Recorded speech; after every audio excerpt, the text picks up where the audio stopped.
Welcome to Pathways Through the Prairie, the North Dakota State Library podcast, where we interview North Dakota librarians and staff, state government leaders and employees, and interesting North Dakotans.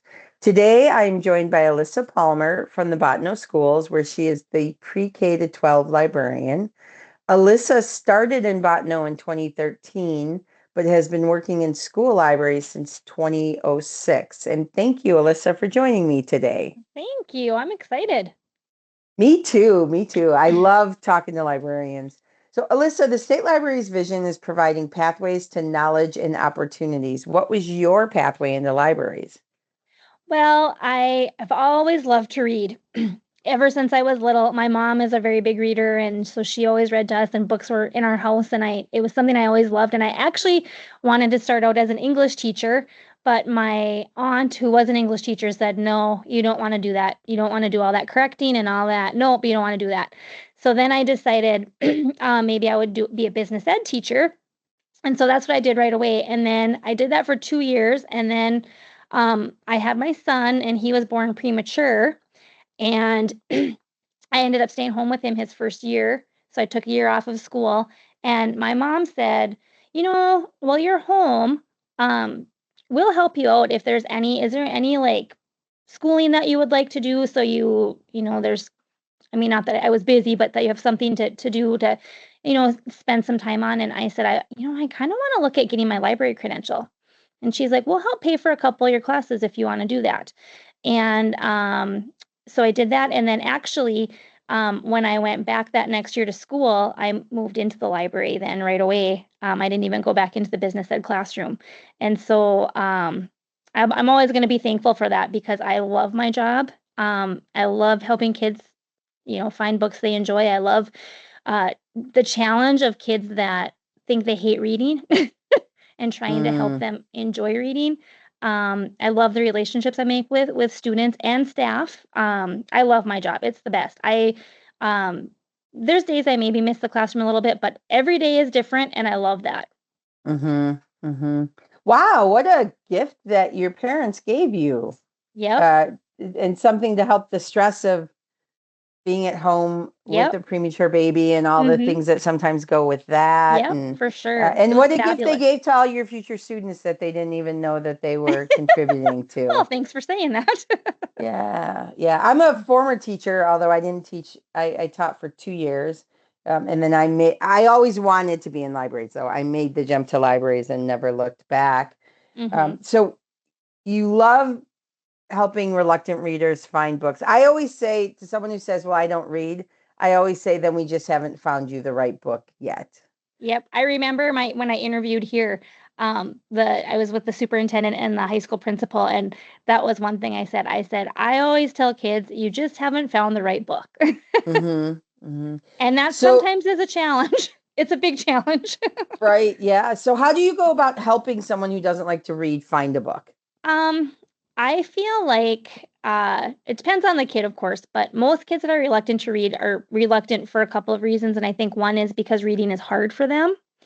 And so I just try to, in my school, I feel like I get to know a lot of the kids. So I kind of know them already. But I feel like if you can, find out what they like and not say what level are you reading at, but just say, what do you like? What are your hobbies? What do you enjoy?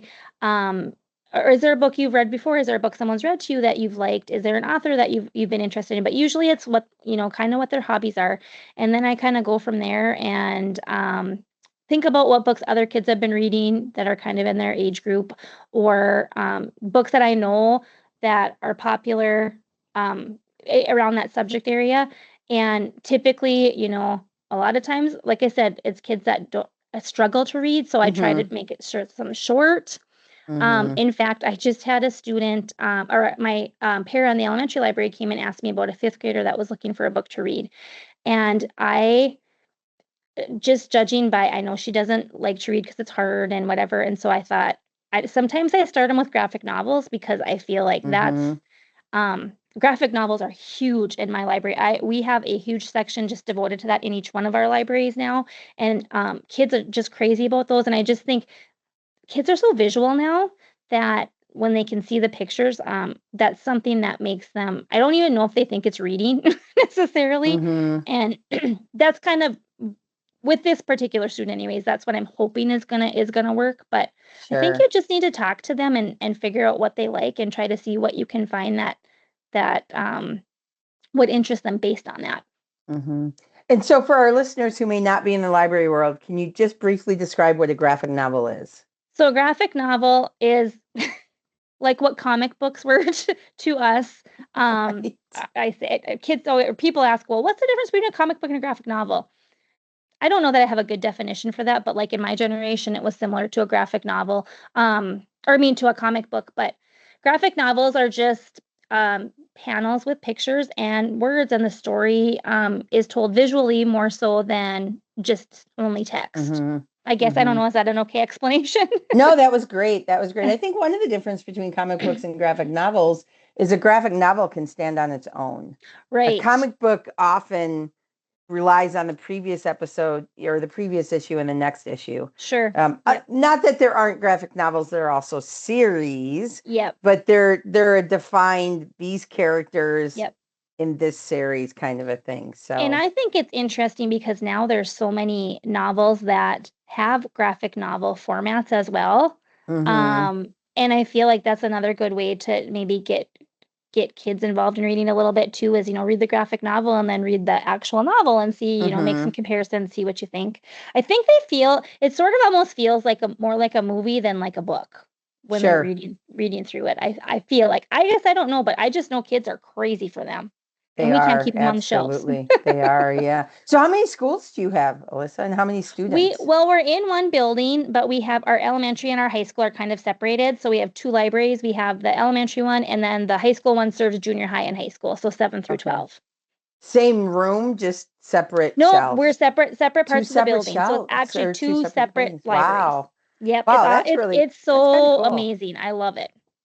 That's awesome. And how many students in your school district roughly?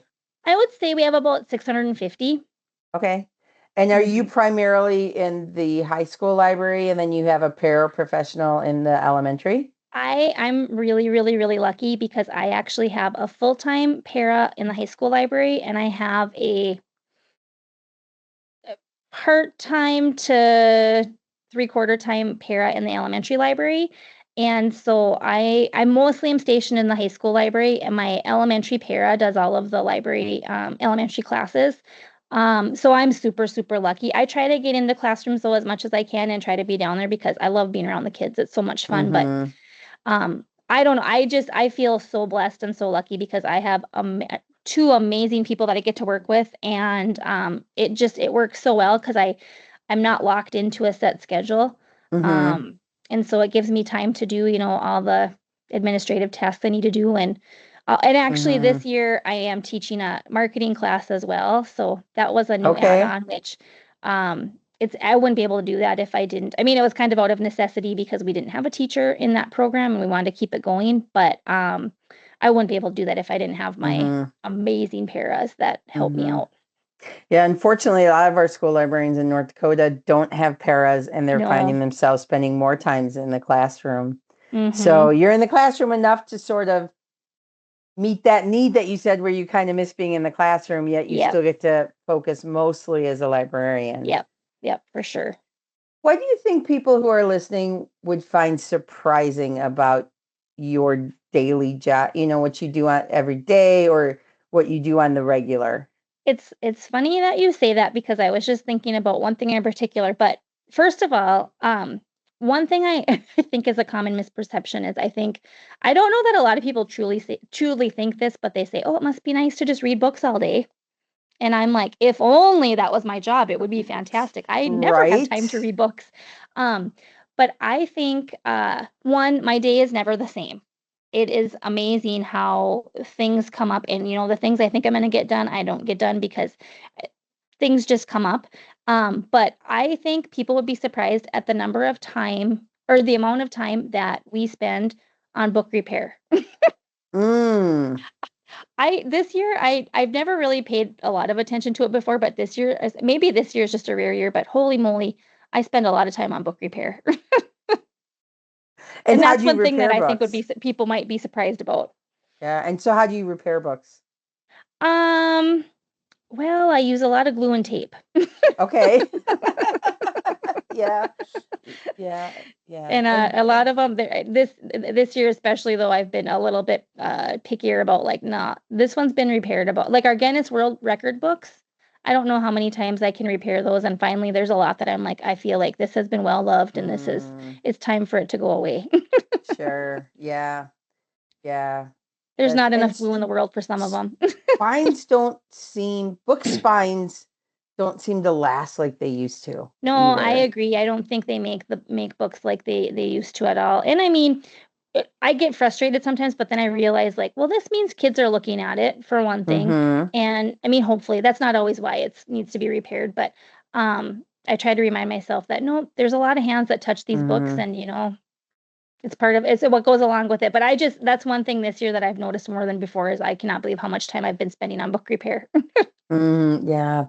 My mom was a librarian, and she retired in the mid-ish 90s. And I remember her talking when I was growing up about how popular the Guinness Book of World Records was back then. Isn't And that so it's funny? still popular It is. It's 40 so years crazy how I later. cannot believe kids are just crazy about that.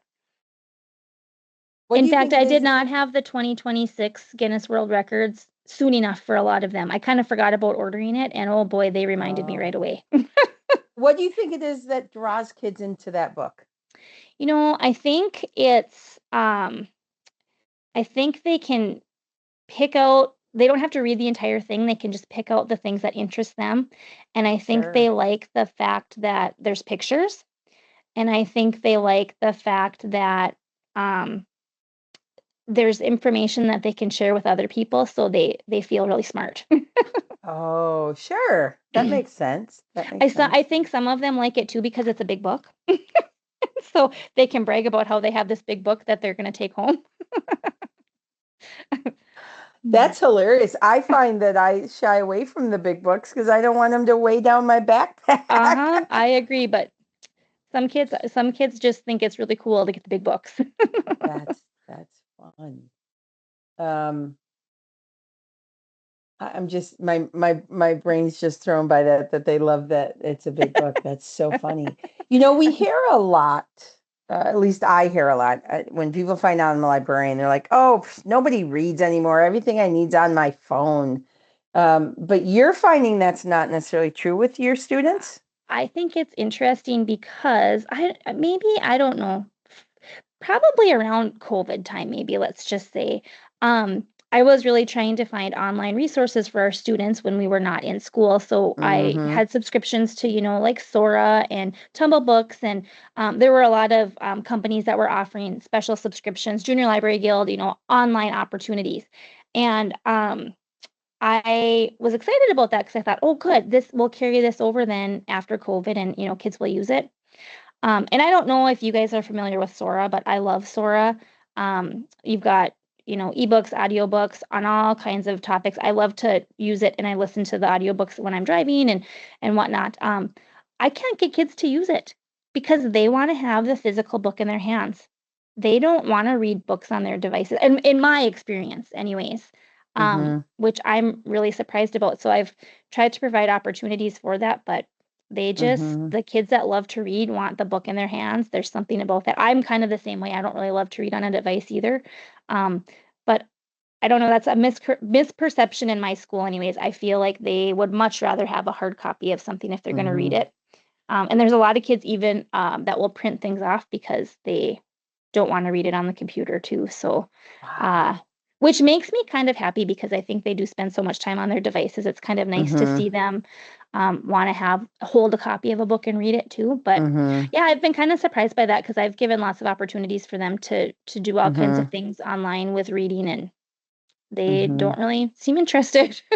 That is very interesting. I mean, I've read some research that says that I was just talking with my son's 32, and I was just talking with him about this the other day, actually.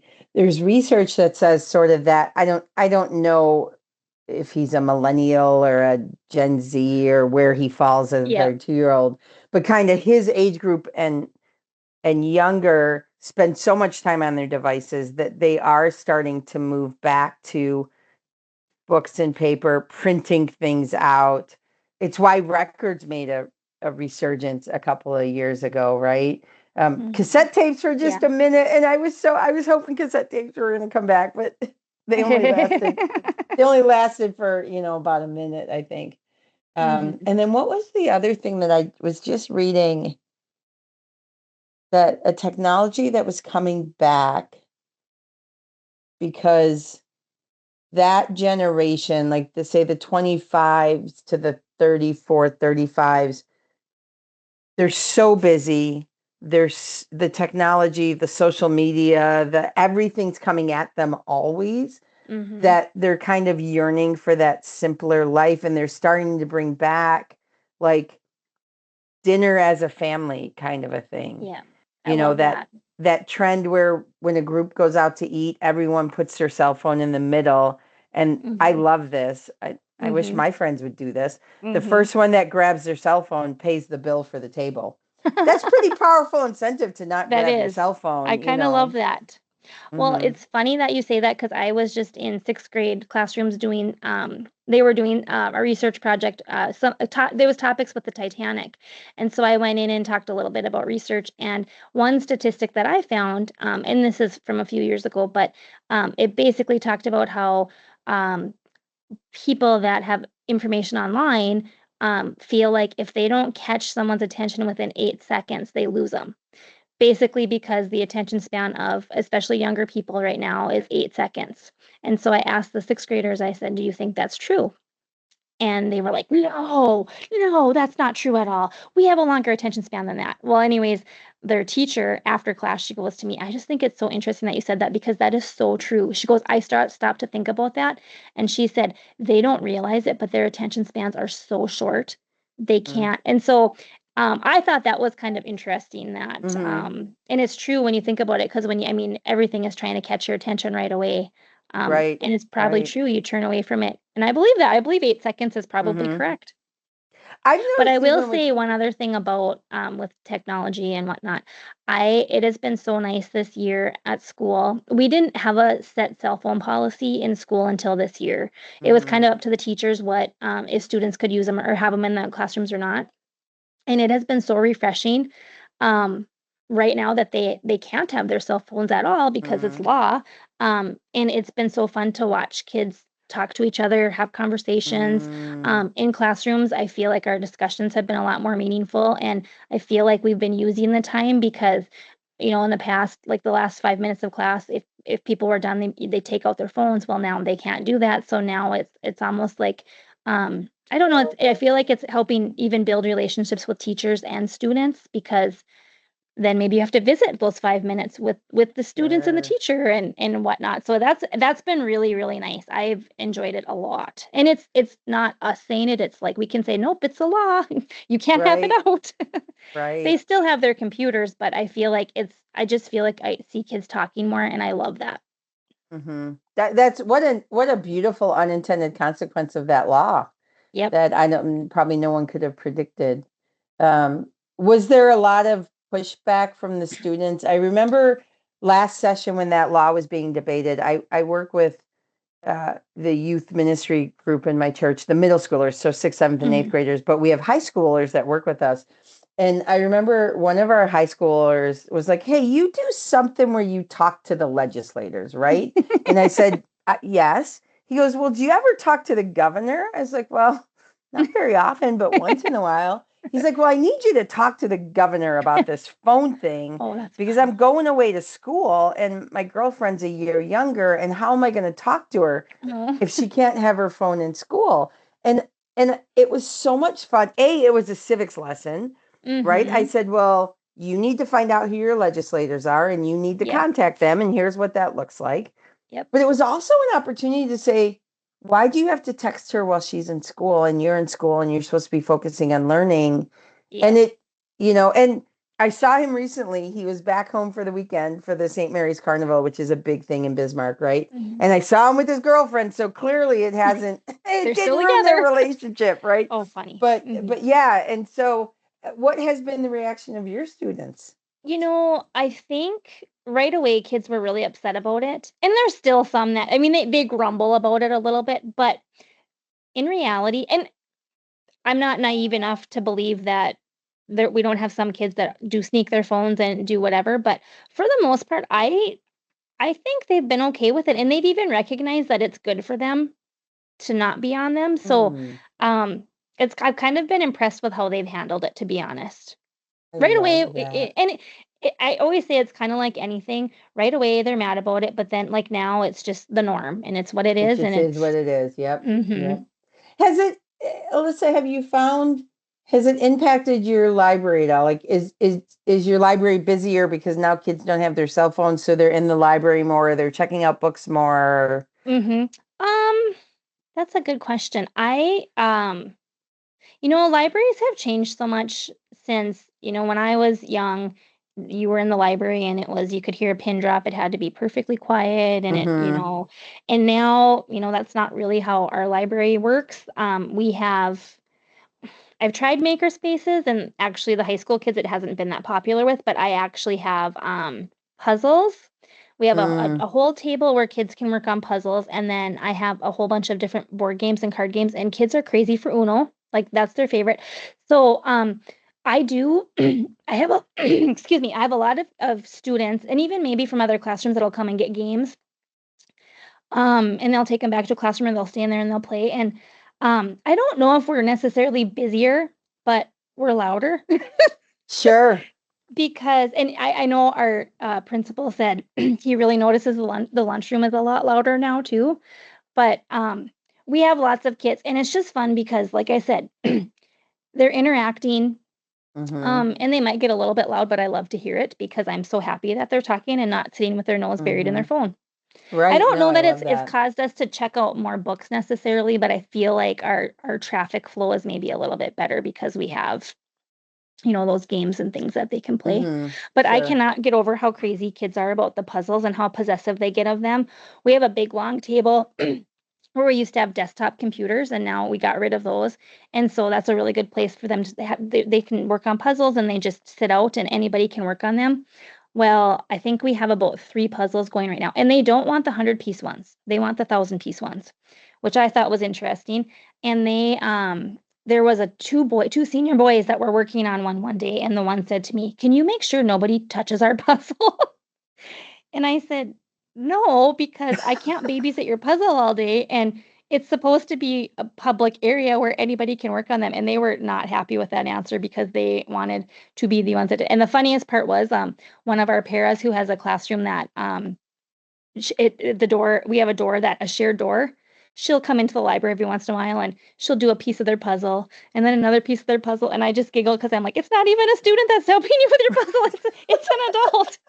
But How dare I think she?